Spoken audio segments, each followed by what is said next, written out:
Então, eu queria tirar aquele preconceito que você só vai no médico quando você está doente. Isso tem que acabar, né? Isso já era, isso é no passado. A gente tem que ir no médico quando a gente está saudável, a fim de prevenir contra doenças, certo? E aí eu falei, gente, eu preciso, né, estudar mais essa área de promoção. Foi quando eu encontrei a nutrologia, que é uma área da medicina que trata, previne, acompanha doenças ligadas ao comportamento alimentar, né? E é uma área de promoção de saúde, de bem-estar, né? Mas não satisfeita em ter feito nutrologia, medicina de família e medicina do trabalho.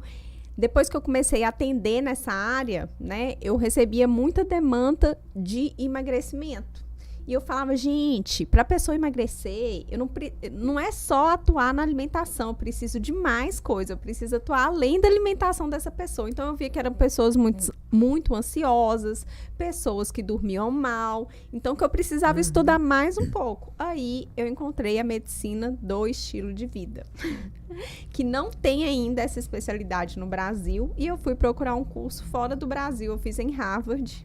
Então, hoje eu atuo como médica de família, né? Atuo, inclusive, na prefeitura de Paraupebas. Atuo como médica do trabalho, eu sou médica do trabalho da Geosol. Atuo na nutrologia e na medicina do estilo de vida no consultório. Bacana, show. Bacana, legal. Tá vendo aí, Marcos? O nosso editor ele disse que só tem doença quem vai no médico. Só tem doença quem faz exame, esse aí. Nossa, eu vim aqui, entendeu?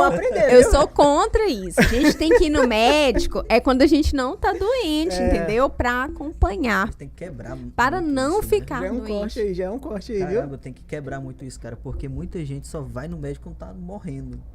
E tipo, até minha sogra, ela faz muito exame. Aí eu fico assim, assustado. Eu chego pra Nanda dela, tua mãe tem um toque, não, né? Fica fazendo exame. Né? Mas você sabe, aí Israel. ela me falou, aí a Nanda me falou, não, ela tem que fazer por causa disso. Mas você sabe que isso é um preconceito do homem, vocês acreditam?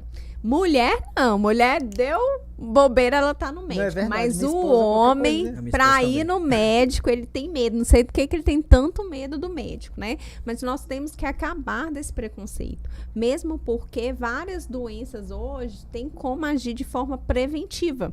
Então, por exemplo, se eu recebo um paciente que ele ainda não tem uma doença diagnosticada, porque também não ter doença não quer dizer que a pessoa é saudável, né? Então, às vezes a gente não toma nenhum medicamento e tal, e fala assim, não, eu não sou doente, eu não tenho nenhuma doença, mas a pessoa não faz nenhuma atividade física, a pessoa dorme mal, a pessoa vive estressada. Será que realmente essa pessoa é saudável? Não é só porque ela não tem uma doença diagnosticada? Não, aparentemente, né? Não... Exatamente.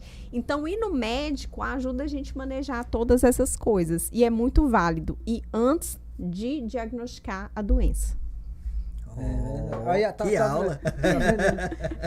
Você falou sobre essa sua especialização. O que eu entendi? Ver se eu estou... É como se fosse uma escola para você reeducar a pessoa a ter uma vida saudável, né? Exato. É basicamente isso. Por exemplo, aqui, o Cardoso, eu aqui... Vamos supor, se a gente fosse fazer esse tratamento com você, a gente seria reeducado. Ia ser uma escola, um aprendizado de como a gente ter uma vida saudável. É basicamente isso, né? Você foi perfeito na sua colocação. Entendi.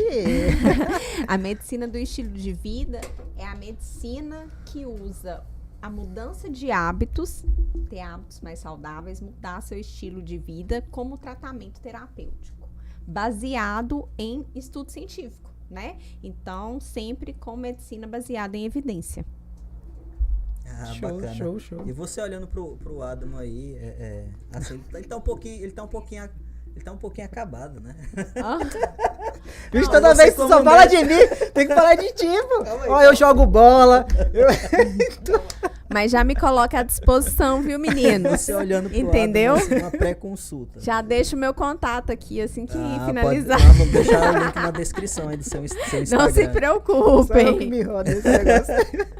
Escuta aí. Você fazendo uma pré-avaliação, assim, do Adam, assim, rapaz magro. Tem aquela parada, né? Não é porque a pessoa é magra que ela é saudável, tem isso né? Também. Tem isso também. Essa questão. Né? Tem muita gente que, eu sou magro, eu tô bem, sou não preciso magro, tô bem. Não, vem aqui que eu vou... Me conta aí 15 minutos da sua vida que eu vou te falar. Tem que. Olha, eu posso falar uma coisa. Eu tenho uma coisa que eu tenho muita dificuldade, é pra acordar. Eu sou um cara que eu gosto de dormir. Eu tenho uma dificuldade pra acordar, assim. É incrível que tem dia, por exemplo, ontem eu acordei já 100%. Hoje eu já acordei, moça, aí eu tenho que levar minha esposa no estágio dela, né? Aí sempre eu já saio com ela arrumado, já deixo, já venho direto. Hoje eu não aguentei, eu com sono pesado, deixei ela, voltei em casa, tomei um banho, me troquei, fui pra rua, depois voltei. Mas você sabe que sono é um dos pilares da medicina, do estilo de vida, e é extremamente importante para a saúde. E o que a gente tem que perceber é o seguinte, às vezes a pessoa fala, não, eu durmo a noite toda, mas será que você dorme com qualidade? Eu, por exemplo, sempre fui uma pessoa que eu deito, durmo... Estão ouvindo aí? Que eu deito, durmo... Tá bom o áudio? E só acordo no outro dia, mas minha mente, ela é muito acelerada, ela não para. Então, eu não desligava, né? Então, eu dormia a quantidade adequada, mas eu não dormia com a qualidade adequada. Então, quando eu acordava, eu me sentia cansada, né? Como se minha cabeça estivesse ali trabalhando a noite toda. É engraçado isso aí, que parece que a gente acorda, parece que a gente já tá cansado, velho, não tá 100%. Tem aquele sono, acho que o melhor sono é aquele sono que você deita e você, tipo, apaga, e você não consegue lembrar nem como é que foi que você foi parar na cama, como é que foi que você dormiu, se você dormiu de lado, dormiu. Esse que é o melhor sono, é esse, ó. Porque parece que Jesus vai lá e te desliga. Alguém vai... Esse é massa. Não, cara, o sono, assim, é muito importante. Eu sempre tive, assim, sempre fui muito fácil pra dormir. Mas, tipo, quando eu passo uma noite que eu fico, tipo, acordando, dormindo, acordando, cara, no outro dia eu tô acabado. Acabado. E você sabe que nós trabalhamos em uma cidade que várias pessoas trabalham 24 horas, né? Não para, né? Não só o pessoal da saúde, mas como a empresa, trabalham de turno. E isso tem muita influência em decorrência da saúde, em ganho de peso, em questão de pressão. Então, o sono é extremamente importante. Eu acho que afeta até no status do cara, por exemplo, se eu não dormir direito, por exemplo, se eu vim trabalhar e não tiver dormido, cara, eu já acordo estressado, eu já venho estressado. Eu também. Acho que afeta a pessoa nesse A sentido cabeça também, da né? pessoa. Tanto, Nesse sentido. isso é uma coisa interessante, porque eu acordo 5 e pouca da manhã, praticamente Eu já ia falar, já ia tocar nesse assunto. todos os dias, né?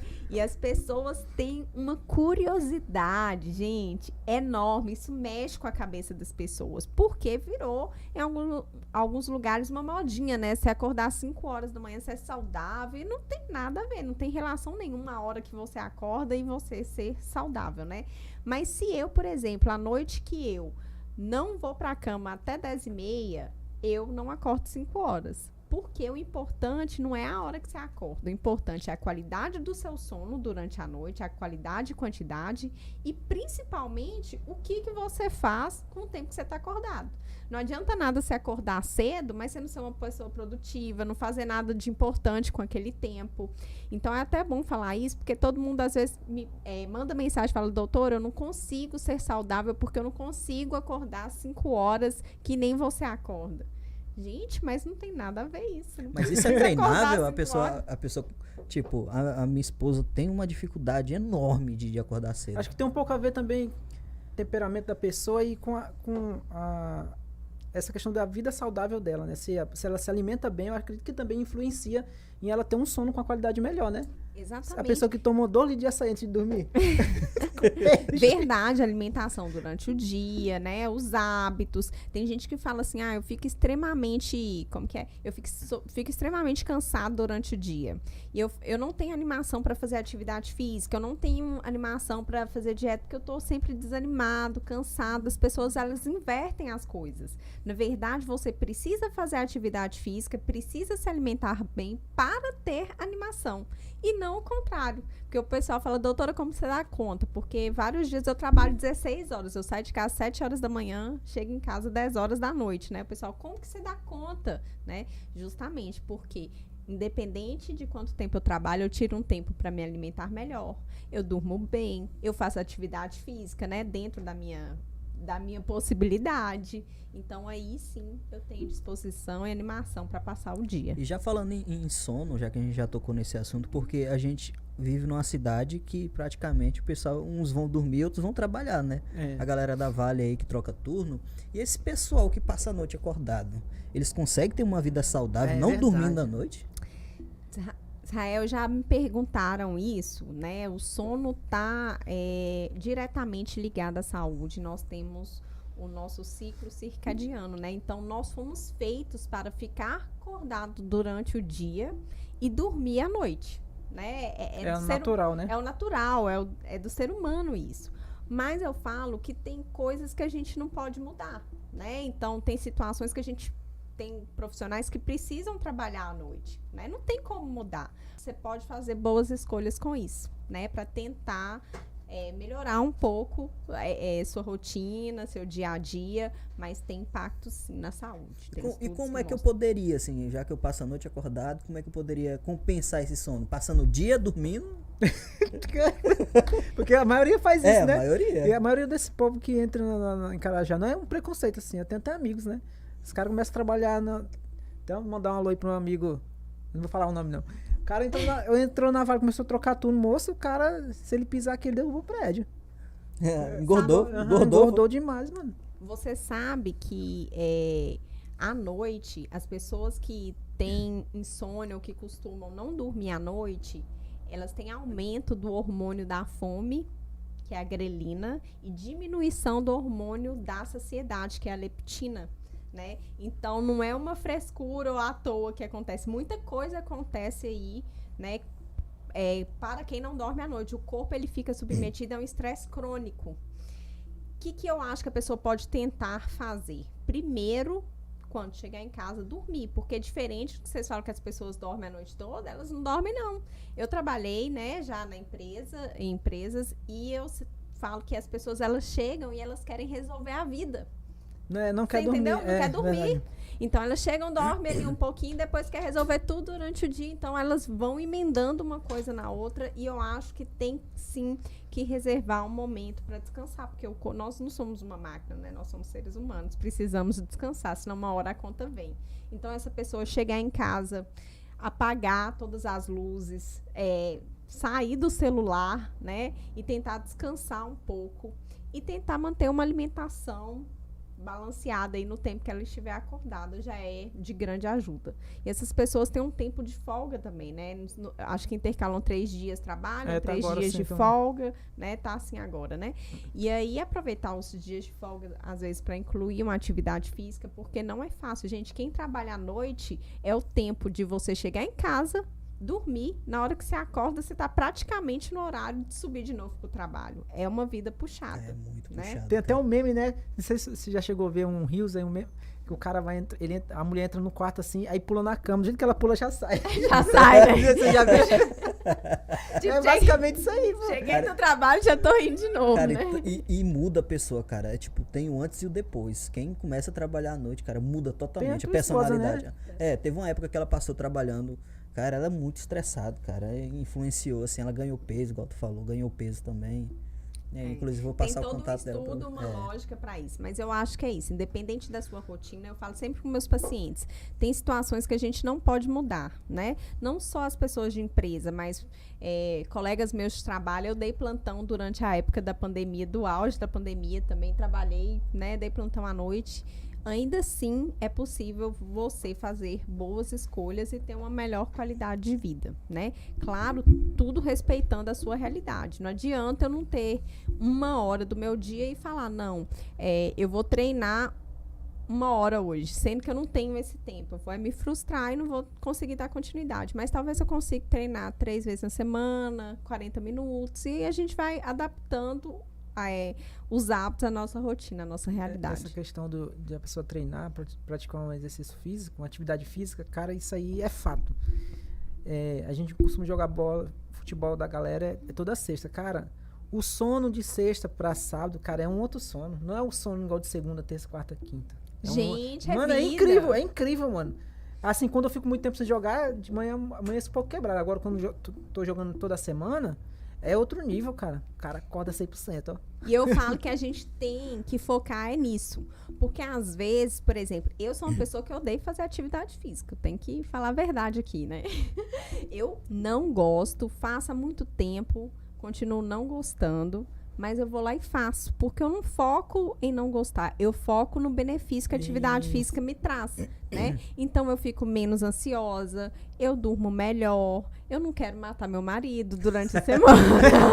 Então, assim, tem vários benefícios. A atividade física é nisso que a gente tem que focar, né? Faz bem pra saúde. Tem até um meme também que fala assim, você não é mais criança pra fazer só aquilo que você tem vontade, né? Você já é adulto, se faz bem, você tem que fazer. Tem que ter um pouco de disciplina também ali no dia a dia. Eu acompanho o Instagram da doutora Gabriela e vejo que ela acorda super cedo pra fazer exercício, pra meditar, pra ler. Eu acompanho o Instagram Vou botar a dela. Mariane pra fazer exercício. Eu tava treinando em casa, né? No tempo que tava os lockdown, eu tava treinando em casa, a moça tava suave. Aí parou o treinamento, a mulher tá braba, ó. Tá braba, né? Gente, é o melhor ansiolítico que tem Vou na botar a vida. mulher pra fazer treinamento, pra treinar. Tem que suar, né? Meu marido, ele percebe quando eu não tô fazendo atividade física, Aí, é nítido. aí tu bota ela pra fazer, bora dar uma corridinha. Dá uma corridinha aí.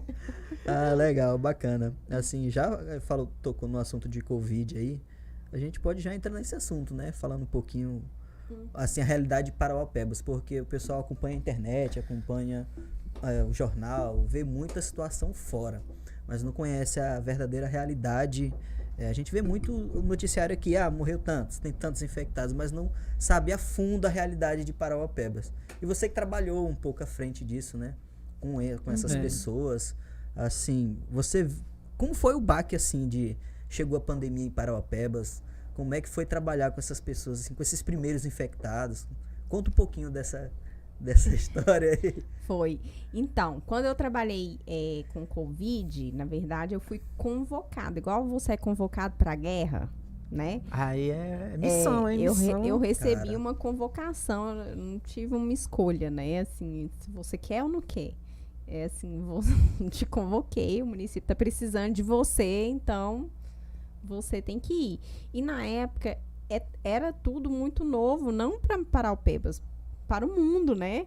Então eu lembro que no meu primeiro plantão, quando eu recebi o primeiro exame Covid positivo da pessoa na minha frente, Cara.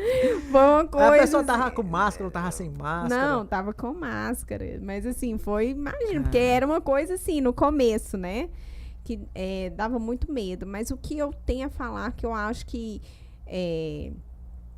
a cidade encarou bem a pandemia, sabe? O que eu vi fazendo aqui, em muitos lugares, não se fez. Por exemplo, na minha cidade, eu sou de Montes Claros, de Minas Gerais, conforme eu falei, não testaram a metade da metade do que foi testado aqui em Paraupebas, né? E as dificuldades que tiveram no mundo, não foram só aqui. Então, por exemplo, eu assisti na época stories de Harvard, do pessoal lá dos Estados Unidos falando sobre a falta de máscaras. Gente, está faltando máscara lá no primeiro mundo, né? Vocês imaginam a dificuldade do resto do mundo. Então, eu acho que a cidade até suportou bem em questão de testagem, né, do tratamento. Dificuldades tiveram e vão continuar tendo, não só aqui, mas em todos os lugares. Mas no início da pandemia foi um caos. Mas um caos eu acho que em todos os lugares, né? Muita quantidade de paciente, a gente não sabia direito como lidar ainda, tudo Tava muito estudando novo. a doença, né? Como agir com a doença, né? Tudo muda a todo tempo, né? O medo, né? Eu ia pra cá, dava plantão. Quando eu chegava em casa, eu passava por fora de casa, tirava toda a roupa do lado de fora, né? Trocava lá, colocava tudo na água sanitária e entrava dentro de casa. Na época que eu dei plantão, meu marido e meu filho dormiam em um quarto separado e eu dormia em outro quarto. Meu marido tem asma, né? Tem história de asma. Então, assim, foi uma época muito sofrida, né, para os profissionais de saúde. Só que desde lá eu nunca parei de lidar com o Covid. Ainda hoje, na prefeitura, onde eu atuo, é na ala do Covid. Então, eu vejo mais de 40, 50 casos de Covid por dia. Caramba. Assim, o número de mortos em Parauapebas já chegou o quê? A 300 e...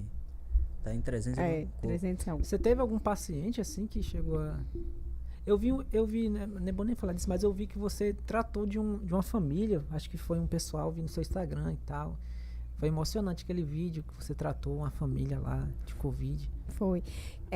Tratamento de Covid é uma coisa muito, muito polêmica, né? E eu acho que nem vem trazer aqui, porque ainda não se sabe, ninguém tem certeza ainda do que funciona, e tem muito estudo, e cada médico trata de uma forma. Eu trato da mesma forma, sempre vem dando certo, então eu continuo, não vou falar aqui qual que é a forma, mas quem é meu paciente sabe que eu trato. Então, e eu acho que a melhor prevenção contra a Covid é cuidar da saúde, é ter hábitos saudáveis. Para vocês terem uma ideia, é uma coisa que eu nem gosto de falar, porque eu atuo com Covid todos os dias, né? Amanhã pode mudar, mas olha quanto tempo que eu tenho contato com Covid todos os dias. Há mais de um ano, diariamente, eu convivo com Covid. Mas você não pegou Covid né? ainda? Pegou já? Eu peguei, mas tive sintomas leves, acho que não tive reinfecção, né? E todos os dias eu atendo. Eu acho que o grande motivo disso é o meu cuidado com a minha saúde. São os meus hábitos, tanto de alimentação, atividade física, dormir bem, meditar, etc. E parece que o vírus ele atua diferente no corpo da gente, por exemplo. Uma Nas pessoa pessoas, que né? tem uma idosa que pega e não fica de boa, aí tem um cara mais jovem que pega, aí tem um cara que é atleta, pega e morre. Cara, é um mistério, né, esse vírus. Na verdade, se vocês forem pensar, toda doença é assim, né? A gente tem que ver o geral. Por exemplo,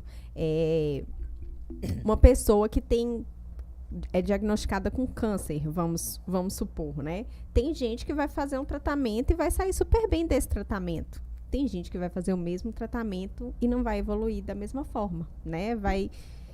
Então, cada pessoa reage à doença de alguma forma. Mas, no geral, o que a gente sabe é que o Covid é mais grave em pessoas que já têm comorbidades, né?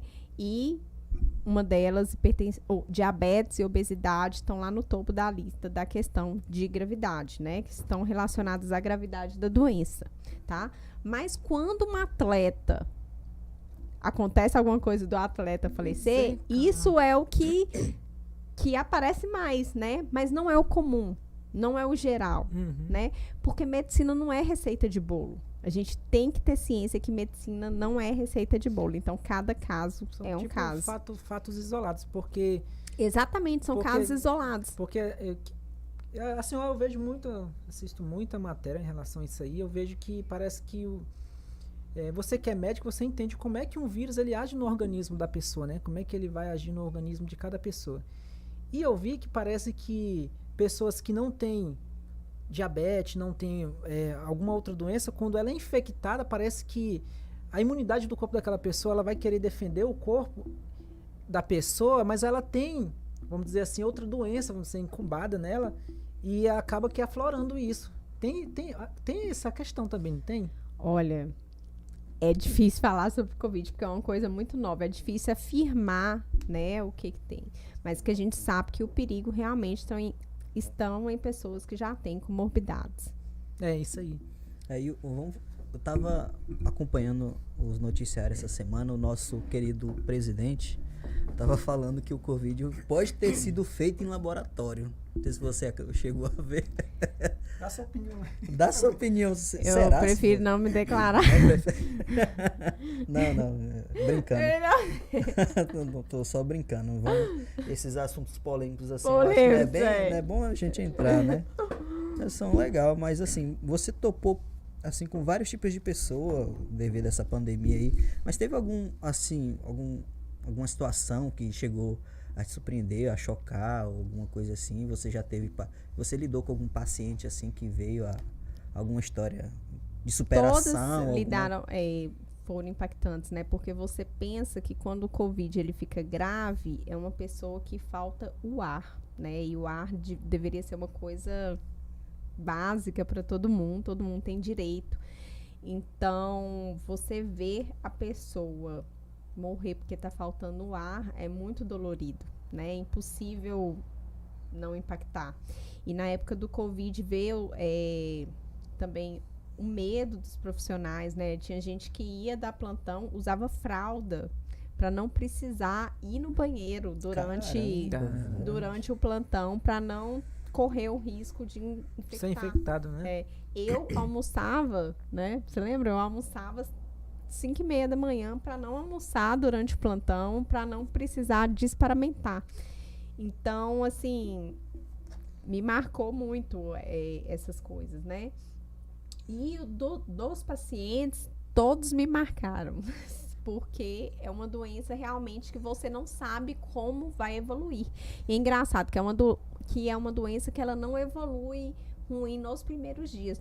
Nos primeiros dias, você geralmente tem sintomas leves, e aí do 8º ao 12º dia, que é quando a gente vê a real evolução da doença, se a pessoa vai melhorar de vez ou se vai complicar. Então, é uma tensão muito grande, né, durante toda a doença. Então, me impactou e me impacta até hoje.